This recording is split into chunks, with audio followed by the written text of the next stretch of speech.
I interviewed Patrick Brown at a very early stage when these allegations were made. At that time, Patrick Brown says, how do you respond to phantom allegations? Because at that point, the whistleblower, she didn't come out. And you're right, I did ask Patrick Brown directly. I asked him, in that interview, I asked him that, were you made aware of these allegations? So he says the allegations are quite vague. So I asked him there that the things that we are hearing, there's a private company, and you know that private company. And there are also allegations that there is a staffer or someone at your campaign who's being paid by the private company.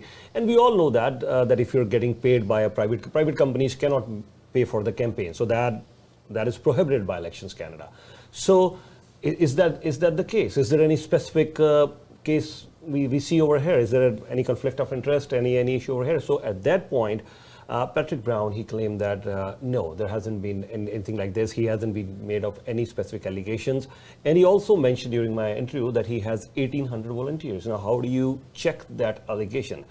Because Conservative Party of Canada was saying that, yes, we gave enough time to Patrick Brown, and the response that we got was not to our satisfaction. Another point which later on Conservative Party is making, that we have enough evidence. And I think that was the right thing to do. That's what Conservative Party are claiming. And the another point that Conservative Party is saying is that, yes, because we're electing a leader who is a potential prime ministerial candidate. So this person could be the Prime Minister of Canada. So Conservative Party is saying that we have to be very transparent in whatever we do, and we have to follow full compliance. And a person could not, you cannot have a leader of a party who's being investigated. Now, this is Conservative Party's viewpoint. Absolutely. And so when the whistleblower came out and said it was me, her name is Debbie DeJoan, she put out a statement through her lawyer to the Conservative Party about the situation. I have her statement here. These are her quotes. I'm going to read just so we have clarity about what the whistleblower is saying. Sure. The whistleblower says, this is Debbie DeJoan, she says, Mr. Brown told me that it was permissible for me to be employed by a company as a consultant and then for that company to have me volunteer with the campaign, according to Jadoo's statement. She continues to say, he connected me by text message with a third party for that purpose. I trusted him, but as time went on, I became increasingly concerned with the arrangement and suspected it was not okay. And to then is when she went to the Conservative Party, the election leadership committee, and said this is what the circumstances are through her lawyer, and that is when they looked into what the election laws are when it comes to Canada Elections Act.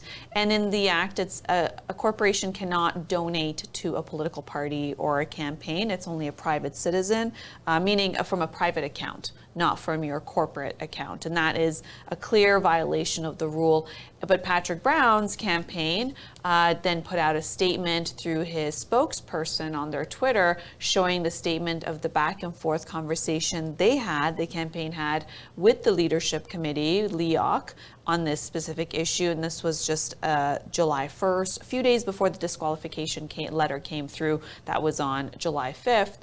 They said, they said that Debbie DeJoan, they allege that she came to Patrick Brown looking for a job because she's a longtime Conservative organizer. People know her. She's not, some new name into the Conservative movement.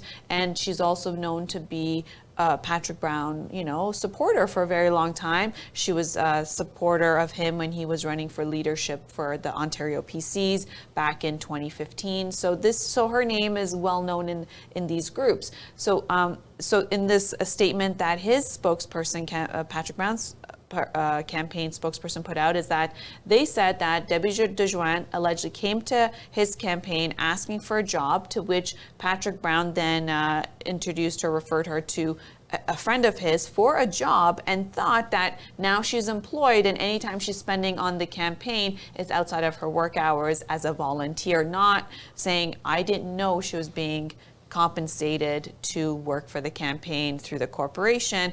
And the statement also talks about saying that they even suggested we'll pay back the corporation where she used the time that she was supposed to be at work on the campaign, to say that we didn't know she made that decision, saying that's her choice as as an individual, as an adult. That's where the discrepancy is now. His legal team has put out a statement to the chief returning officer on the Conservative Party side. His name is Don Nightingale, saying that this is not how a political party at your standard should be doing, in a way to try to reverse the disqualification. But the rules are so strict. Like when you become a candidate, and to become a candidate for the leadership, that this time around it was $200,000 deposit, $100,000 bond, which is for good behavior. With that $100,000 you'd get back after the election if everything goes well and you follow the rules. So now we're assuming potentially that $300,000 is gone.